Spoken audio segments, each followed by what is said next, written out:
Assalamualaikum warahmatullahi wabarakatuh. Nepangkeun nami abdi Nadya Dwi Maharani di kelas 105. Di dieu abdi rek macakeun sajak judulna Kaendahan Alam.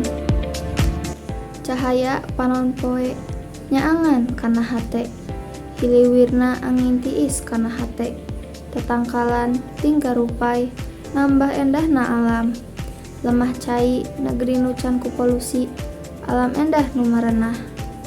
Ulah nepi ka punah, ku urang kudu dipusti, supaya tetep asri lestari. Alam ciptaan Gusti nu endah, angin tiis datang tina poe isuk, nyambut matahari nu datang isuk-isuk. Hejona tatangkalan, endag-endagan katiup angin.